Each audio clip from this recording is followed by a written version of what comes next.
మిత్రులారా, ఈ వీడియోలో మనం ఎన్టీఏ యూజీసీ నెట్ అంటే యూనివర్సిటీ గ్రాంట్స్ కమిషన్ వారు నేషనల్ ఎలిజిబిలిటీ టెస్ట్ని ప్రతి ఏటా 2 దఫాలుగా నిర్వహిస్తున్నారు. సో అందులో భాగంగా మరి NTA UGC net commerce syllabus ఎలా ఉండబోతుంది, కామర్స్ సబ్జెక్టుతో ఏ అంశాలని మనం ఫాలో అవ్వాల్సి ఉంటుంది అన్న అంశాలు తెలియాలంటే ఒకసారి మనం కామర్స్ సిలబస్లోకి వెళ్ళాల్సిందే. కాబట్టి ఇప్పుడు మనం ఎన్టీఏ యూజీసీ నెట్ కామర్స్ సిలబస్ని మనం పరిశీలన చేస్తున్నాం. అయితే ఇదే సిలబస్సు ఆయా రాష్ట్రాలలో అంటే భారతదేశం మొత్తం మీద ఆయా రాష్ట్రాలలో నిర్వహించబోవు స్టేట్ ఎలిజిబిలిటీ టెస్టులకు కూడా ఇదే సిలబస్ ఉంటుంది అన్న విషయాన్ని మనం గుర్తించాలి. ఇక్కడ చూడండి, ఎన్టీఏ యూజీసీ నెట్ కామర్స్ సిలబస్లో మొదటి unit business environment and international business అనేది ఉంటుంది. రెండవ యూనిట్ అకౌంటింగ్ అండ్ ఆడిటింగ్ ఉంటుంది. మూడవ యూనిట్ బిజినెస్ ఫైనాన్స్ ఉంటుంది. ఐదవ unit business statistics and research methods ఉంటుంది. ఆరవ unit business management and human resource management ఉంటుంది. ఏడవ unit banking and financial institutions ఉంటుంది. ఎనిమిదవ యూనిట్ మార్కెటింగ్ మేనేజ్మెంట్ అనేది ఉంటుంది. తొమ్మిదవ unit legal aspects of business అనేది ఉంటుంది. 10వ unit income tax and corporate tax planning అనేది ఉంటుంది. ఈ 10 యూనిట్లను కామర్స్ అభ్యర్థులు నెట్ మరియు సెట్ పోటీ పరీక్షల కోసం ప్రిపేర్ అవ్వాల్సి ఉంటుంది. ఇప్పుడు ఒక్కొక్క యూనిట్ని ఇప్పుడు చూద్దాం. మొదటి unit business environment and international business. ఇందులో concepts and elements of business environment అనేది ఉంటుంది. ఇందులో భాగంగా economic environment, economic systems, economic policies అంటే మానిటరీ అండ్ ఫిజికల్ పాలసీస్, అలాగే political environment, role of government in business, legal environment, consumer protection act, FEMA, socio cultural factors and their influence on business, corporate social responsibility, ఈ అంశాలనే ఉంటాయి. వీటితో పాటు scope and importance of international business, globalisation and it's drivers, modes of entry into international business, theories of international trade, government intervention in international trade, tariff and non tariff barriers, India's foreign trade policy, foreign direct investment and foreign portfolio investment, types of FDI, costs and benefits of FDI to home and host countries, trends in FDI, India's FDI policy, balance of payments, importance and components of balance of payment, regional economic integration, levels of regional economic integration, trade creation and diversion effects, regional trade agreements, European Union, Asian, SAARC, NAFTA, international economic institutions, like IMF, World Bank, UNCTAD, and World Trade Organization functions and objectives of World Trade Organization, agriculture agreement, GATS, TRIPS, TRIMS. ఈ అంశాలని మనం business environment and international business అన్న అంశంలో భాగంగా cover చేయాల్సి ఉంటుంది. తర్వాత రెండవ యూనిట్ అకౌంటింగ్ అండ్ ఆడిటింగ్. ఈ అకౌంటింగ్ అండ్ ఆడిటింగ్ అనే రెండవ యూనిట్లో basic accounting principles, concepts and postulates, partnership accounts, admission, retirement, death, dissolution and insolvency of partnership firms, అలాగే కార్పొరేట్ అకౌంటింగ్ విషయంలో issue, forfeiture and reissue of shares, liquidation of companies, acquisition, merger, amalgamation and reconstruction of companies, holding company accounts, cost and management accounting, marginal costing and break-even analysis, standard costing, budgetary control, process costing, activity based costing, costing for decision making, life cycle costing, target costing, Kaizen costing and JIT, financial statements analysis, ratio analysis, funds flow analysis, cash flow analysis. ఈ అంశాల గురించి మనం చదవాల్సి ఉంటుంది. ఈ అంశాలని మనం cover చేయాల్సి ఉంటుంది. వీటితో పాటు human resource accounting, inflation accounting, environmental accounting, Indian accounting standards and IFRS, auditing, independent financial audit, watching, verification and valuation of assets and liabilities, audit of financial statements and audit report, cost audit, recent trends in auditing, management audit, energy audit, environment audit, systems audit, safety audit.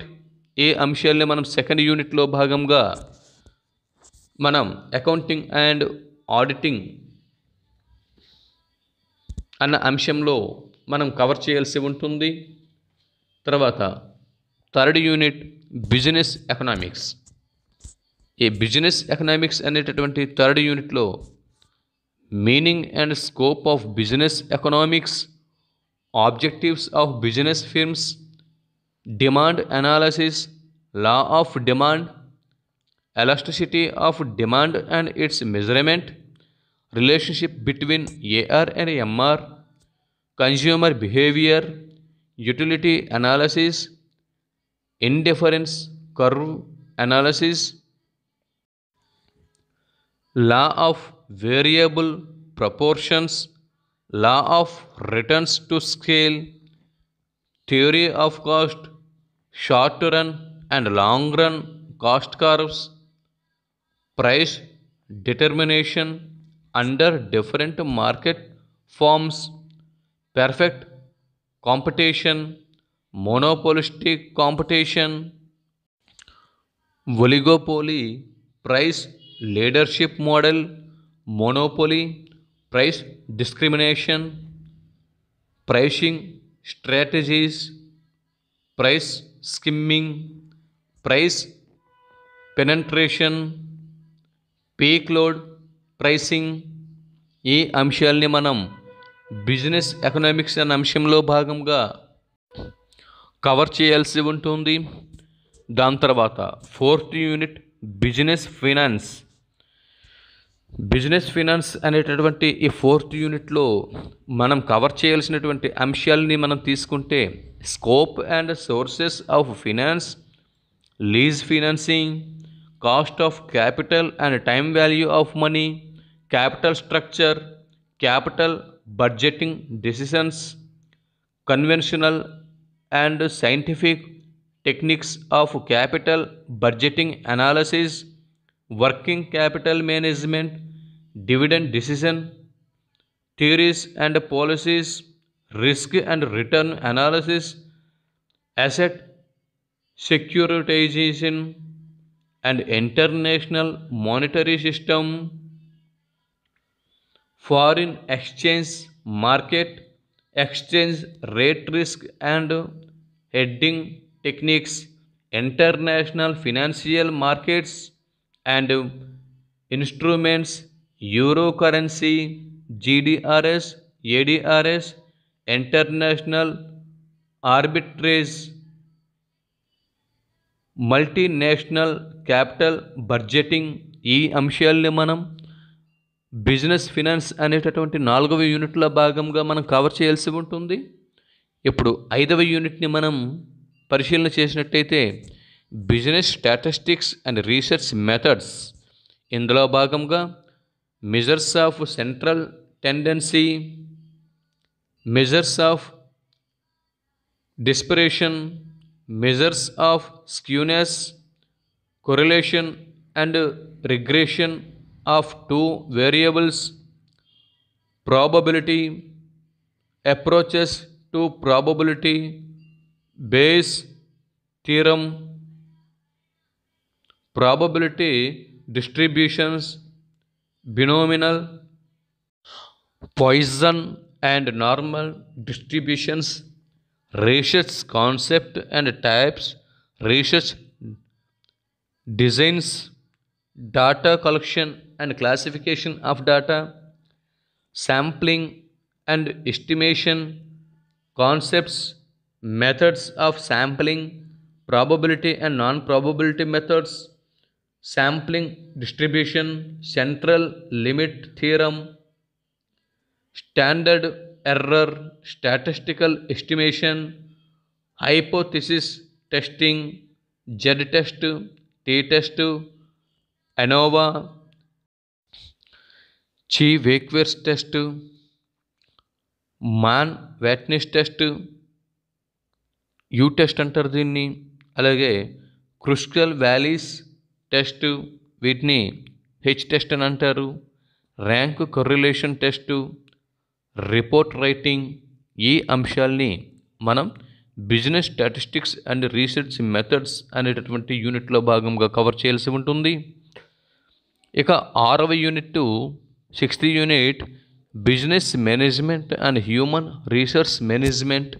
ఇందులో భాగంగా principles and functions of management, organisation structure, formal and informal organisations, span of control, responsibility and authority, delegation of authority and decentralisation, motivation and leadership concept and theories, corporate governance and business ethics, human resource management concept, role and functions of human resource management, human resource planning, recruitment and selection, training and development, succession planning,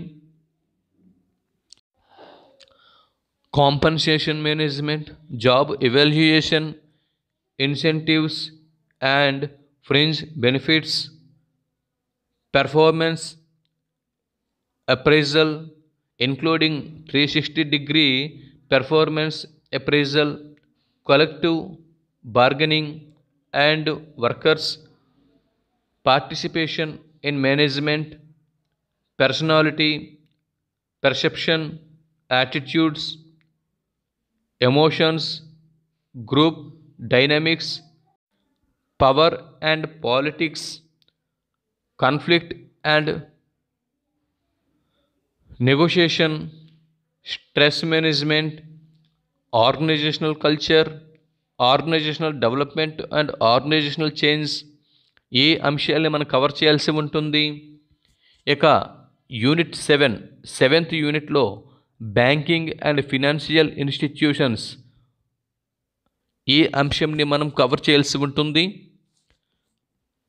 ఇందులో భాగంగా overviews of Indian financial system, types of banks, commercial banks, regional rural banks, foreign banks, cooperative banks, Reserve Bank of India, functions, role and monetary policy management, banking sector reforms in India, Basel norms, risk management, NPA management, financial markets, money market, capital market, government securities market, financial institutions, development finance institutions, non banking financial companies, mutual funds, pension funds, financial regulators in India, financial sector reforms including financial inclusion,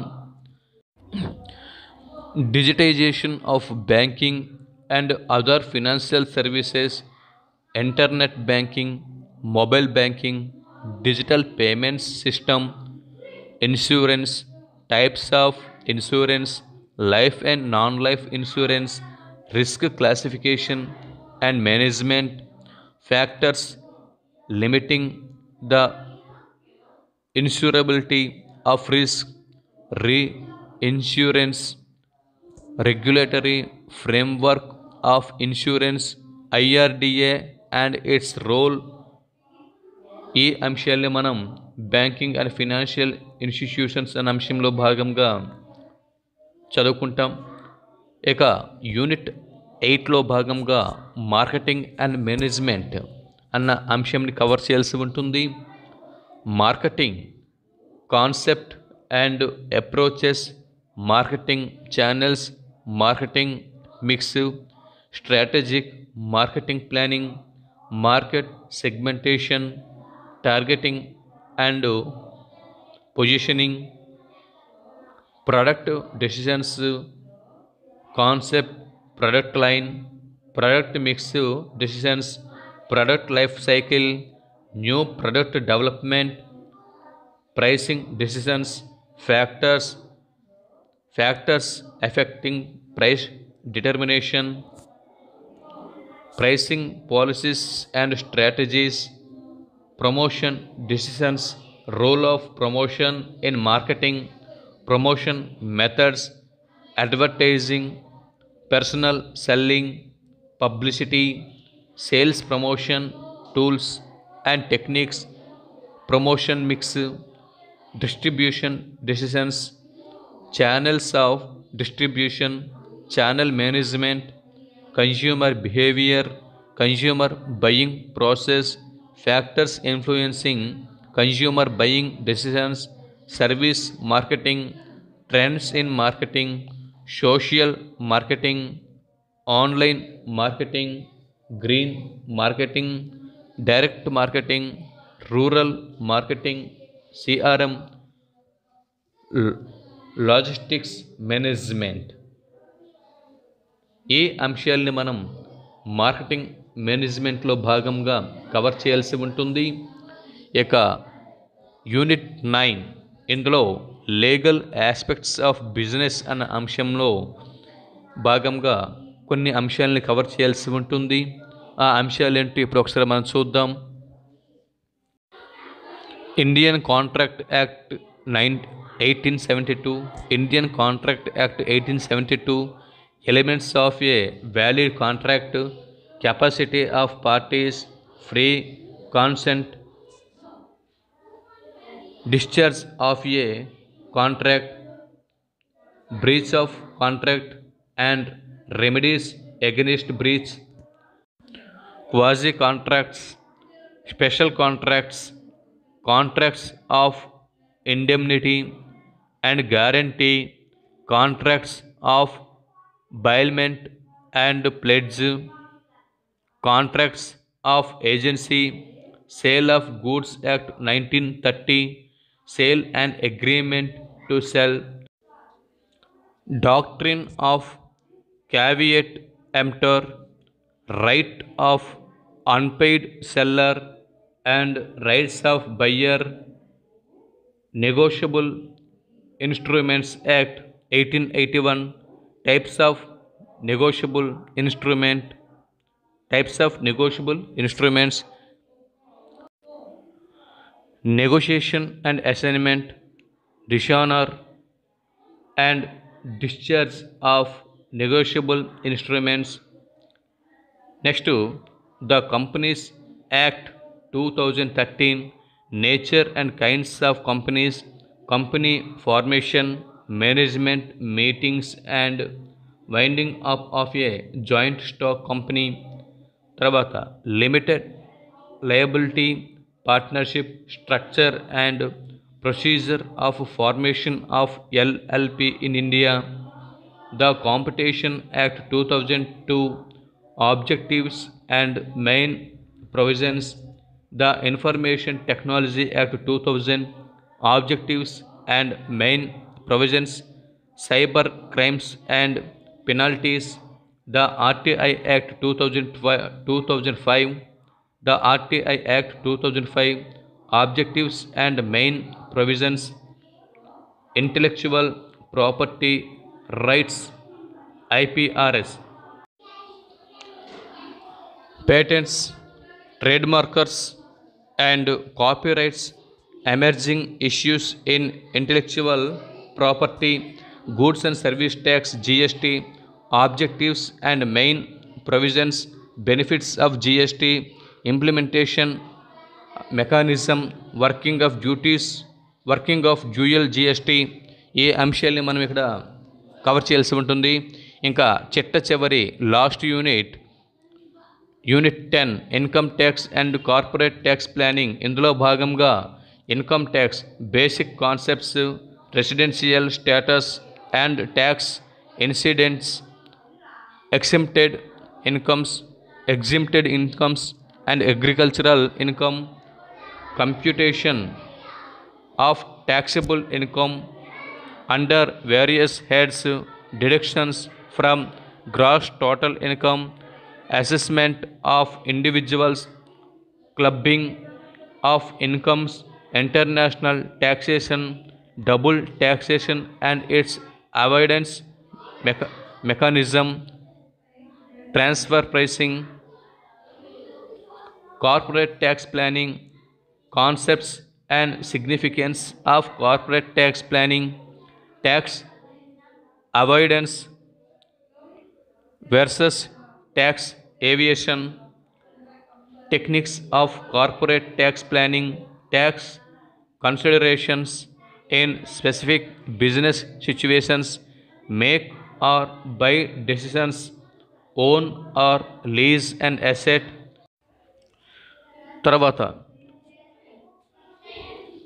retain, renewal or replacement of asset, shut down or continue operations, deduction and collection of tax at source, advance payment of tax, e-filing of income tax returns. ఈ 10 యూనిట్లని మనం cover చేయవలసి ఉంటుంది. ఈ 10 యూనిట్లలో భాగంగా ఈ మొత్తం ఈ సిలబస్ అంతా కూడా మనం యూజీసీ నెట్కి చదవాల్సి ఉంటుంది. తర్వాత వీటితో పాటు ఇంకా ఎలాగో పేపర్ 1 అనేది ఉన్నది, టీచింగ్ అండ్ రీసెర్చ్ యాప్టిట్యూడ్ 100 మార్క్స్కి ఉంటుంది.